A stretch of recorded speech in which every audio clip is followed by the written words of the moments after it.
வழக்கமான தாதா குடும்பம், லண்டன்ல சுத்தி இருக்கிற தாதா குடும்பம், ரெண்டு பேருமே பெரிய தாதாக்கள்.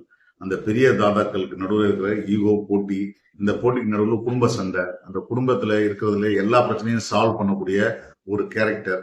இப்படியான எல்லாருமே இதை வச்சு ஒரு பெரிய கிரைம் டிராமா அப்படின்னு பாத்தீங்கன்னா ரொம்ப இன்ட்ரெஸ்டிங்கான டிராமா நிறைய பண்ணலாம். இந்த ஜென்டில் மேன் ஒரு சீரீஸ் இதே போலதான் நெட்ஃபிளிக்ஸ்ல கை ரிச்சி பண்ணாரு. அதே கை ரிச்சி டைரக்ட் பண்ண மாப்லான் ஒரு எபிசோட் டைரக்ட் பண்ணிருக்காரு. அவர் தான் இந்த கூட ப்ரொடக்ஷன்ல இருந்திருக்காரு அவரு. சோ இந்த மாப்லாண்ட் எப்படின்னா இது பிரிட்டிஷ் கிரைம் டிராமா. அந்த டிராமா ரொனான் பெனட் அப்படின்றவர் தான் பேரமௌண்ட்டுக்காக எடுத்திருக்காரு இந்த சீரீஸ. சோ இந்த சீரியஸ் டாம் ஹார்டி டாரி டிசோசாவா நடிச்சிருக்காரு. அவர் தான் இந்த ரெண்டு குடும்பத்துக்கு நடக்கக்கூடிய எல்லா பிரச்சனைகளுக்கும் பிக்சர் அப்படின்ற ஒரு கேரக்டர் நடிச்சிருக்காரு. அவருக்கு ஒரு சப்கிளாட் ஒன்று இருக்கு. இங்க பேர்ஸ் பிரான்சன் ஒரு மிகப்பெரிய ஒரு முன்னாள் தாதா கிடையாது, பெரிய தாதா அவரு. பேர்ஸ் பிரான்சன் அவர்கிட்ட தான் வேலை செய்யறாரு இந்த டாம் ஹார்டி. அவர் அவர் தான் பிக்சர். ஆப்போசிட் டீம்ல இருக்கிறவர் பாத்தீங்கன்னா பெரிய அவர் இன்னொரு தாதா.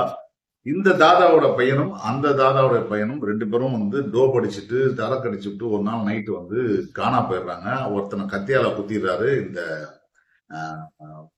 பேர்ஸ் பிரான்சனுடைய பேரன். அது குத்துனதுக்கு அப்புறம் பாத்தீங்கன்னா அடுத்த நாள் காலையில எதிர்பார்ட்டியோடைய டீம்ல இருக்கிற பையனை காணும்னு சொல்லிட்டு தேடுறாங்க. இப்போ அவங்களுக்கு தெரிஞ்சு போயிடுது இவங்க ரெண்டு பேரும் தான் ஒன்னா போயிருக்காங்க. போனதுக்கு அப்புறம் என்ன நடந்துச்சுன்னு தெரியல. அவனை கண்டுபிடிச்சு கொடுக்கணும்னா அவங்க எல்லாரையும் காலி பண்ணிடுவோம், நம்ம ரெண்டு டீமுக்கும் வார் ஸ்டார்ட் ஆயிடும்னு சொல்றாங்க. ஸோ இந்த வார் ஸ்டார்ட் ஆயிடும்னு சொன்னதுக்கு அப்புறம் இப்ப டாம் ஹார்டியை கூட்டின்னு அவன் என்னன்னு விசாரிக்க சொல்றாங்க. அவங்க பேரன் எனக்கு எதுவும் தெரியாதுன்னு சொல்லிட்டே இருக்காங்க.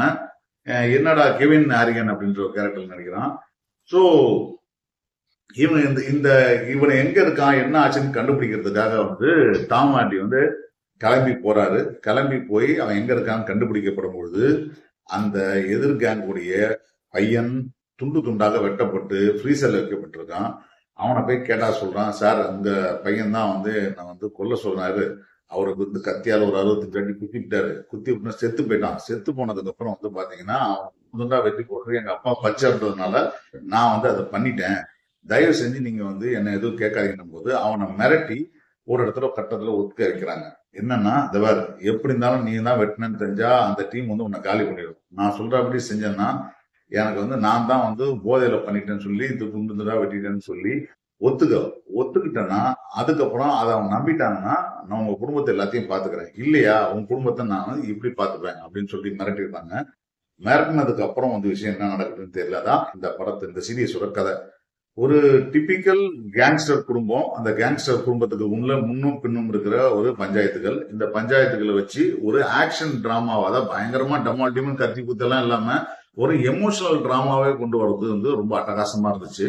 ஒரு கட்டத்துக்கு அப்புறம் வயலன்ஸ் இந்த சீரீஸ் ரொம்ப ஜாஸ்தி தான். கைரிச்சியோட படங்களுக்கான எல்லா வித காட்சிகளும் இந்த படத்துல இருக்கு. எல்லா விதமான வசனங்கள் ட்ரூக்கடான டபுள் மீனிங்லாம் கிடையாது. டைரக்டா கெட்ட வார்த்தைகள் பயன்படுத்துற விஷயங்கள் அதெல்லாம் ரொம்ப நல்லா இருக்கு. அதுல ரொம்ப பாராட்டக்கூடிய கேரக்டர் என்னன்னு பாத்தீங்கன்னா ஒரு 3 கேரக்டர். இதுல டாம் ஹார்டி கேரக்டர், இவரு ஹாரி டெசோசான்ற ஒரு கேரக்டர் நடிச்சிருக்காப்புல.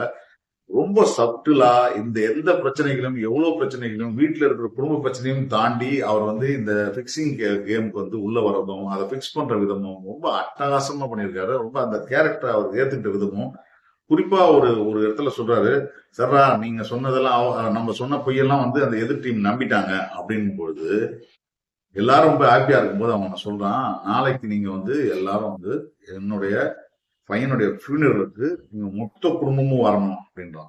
இப்போ மொத்த குடும்பமும் ஃபியூனரலுக்கு போனாங்கன்னா ஆம்லெஸ்ஸா போகணும். ஒருவேளை அவன் நமக்கு ரிவர்ட் ஆயிட்டா என்ன பண்றதுன்னு ஒரு விஷயம் இருக்கு பார்த்தீங்களா. அந்த சீன்ல அவர் அந்த இடத்துல வெப்பன்ஸ் வைக்கிறதுக்கான விஷயத்த பிளான் பண்றது பாருங்க. அந்த மாதிரி ஒரு 5-6 சீன் இருக்கு. அட்டகாசமா இருக்கு அந்த சீன்ஸ் எல்லாம். அதே போல பேர்ஸ் பிரான்சன் அவருடைய கேரக்டர் ஒரு எக்ஸென்ட்ரிக்கான ஒரு பயங்கர ஈகோயிஸ்டான ஒரு தாதா, வயசான தாதா. அவரு தான் பயங்கரமான ஆள் நினைச்சிட்டு இருக்கும்போது பாத்தீங்கன்னா அவரோட ஒய்ஃப் கேரக்டர் ஒருத்தர் தான் அட்டகாசமான கேரக்டர். அவங்க பண்ணக்கூடிய ஐடியாஸ் தான் இவர் இம்ப்ளிமெண்ட் பண்றான்ற ஒரு விஷயமும். அது மட்டும் இல்லாம பேர்ஸ் பிரான்சன் அவரு தன்னுடைய பவர் கோலா போச்சு அப்படின்றதெல்லாம் தாண்டி திரும்பி நான் ரீகெயின் பண்ணக்கூடிய விஷயத்துல எவ்வளவு பெரிய ஆளுன்னு காட்டுறதுக்காக பண்ற விஷயமும் இதெல்லாம் வந்து அவருடைய பர்ஃபார்மன்ஸ் வந்து அட்டகாசமா இருக்கு. சில இடத்துல வந்து பாத்தீங்கன்னா அவர் வந்து ஒரு மாதிரி என்ன சொல்றது, ஒரு மாதிரி ஒரு எக்ஸென்ட்ரிக்கா லூஸ் தனமா பண்ற மாதிரி தான் தெரியும். ஆனா அப்படி இல்ல, அவர் அப்படி பண்ணாம அதை வந்து ரொம்ப அட்டகாசமா பண்ணி, குறிப்பா ஒரு காட்சியில வந்து அவருடைய பையனும் அந்த பேரஸ் பிரான்சனும் ஜெயிலுக்குள்ள ஒருத்தர் போன்ல பேசிட்டு இருக்காங்க. பேரஸ் பிரான்சன் அந்த ஜெயில இருந்து பேசுவாரு, இவன் பையன் வந்து பாக்கிறதுக்கு பேசிட்டு இருப்பாங்க. பேசிட்டு இருக்கும்போது அவர் மனைவிக்கும் அவருக்குமான ரிலேஷன்ஷிப் மேட்டர் ஒன்று இருக்கும். அதை பத்தி ரொம்ப ஆபாசமா அவனை சொல்லிட்டு, அதை மீறி நீ என்னடா மயிறு கிழிச்சிட்டு நீ எல்லாம் ஒரு ஆளே கிடையாது பையன்கிட்ட பேசும்போது அவன் லெப்ட் ஹேண்ட்ல டீல் பண்ணிட்டு போயிடுவான். அப்போ வந்து வாட் த ஃபக் அப்படின்னு சொல்லிட்டு ஃபக்னு சொல்றதுக்கான முகத்தோட அப்படியே வச்சுக்கிட்டு, அந்த ஃபக் அப்படின்ற ஒரு முகத்தை அப்படியே வச்சுக்கிட்டு அந்த ஹேண்ட் போனை வந்து அந்த கண்ணாடியில் அடிச்சுக்கிட்டே இருப்பாரு. அந்த சீனோட ரியாக்ஷன் பாத்தீங்கன்னா அவ்வளவு அட்டகாசமா நடிச்சிருக்காங்க அந்த சீன்ல. ஸோ இந்த சீரீஸ் வந்து நீங்க பெரிய அடிதடி சீரியஸ் பயங்கரமா இருக்கும்னு நினைச்சீங்கன்னா நிச்சயமா அது வந்து உங்களுக்கு கிடையாது. ஆனா இதுக்குள்ள இருக்கிற ஒரு நல்ல மான்ஸ்டர் கேங்ஸ்டருடைய சைக்காலஜி, அதுக்குள்ள நடக்கக்கூடிய விஷயங்கள் எல்லாத்தையும் ரொம்ப இன்ட்ரெஸ்டா பார்க்கணும்னா நிச்சயமா இந்த சீரீஸ் பார்க்கலாம். இது வந்து எஸ்பிஓல இருக்குது, பேரமௌண்ட்ல இருக்குது. ஸோ நீங்க ஜியோ ஹாட்ஸ்டார் சப்ஸ்கிரைப் பண்ணியிருந்தா இது நீங்க பார்க்கலாம். கை ரிச்சியோடைய சீரீஸ் அவர் சம்மந்தப்பட்ட சீரீஸ்னால இன்னும் கொஞ்சம் ஆர்வமா இருக்கும். பட் நல்ல சீரீஸ் இது. அது இந்த மாதிரி ஸ்லோ பன் கொஞ்சம் இந்த மாதிரி விஷயங்கள் அவ்வளவா பிடிக்காதவங்க இந்த சீரீஸ் வந்து தவிர்த்துட்டு நீங்க போயிடலாம்.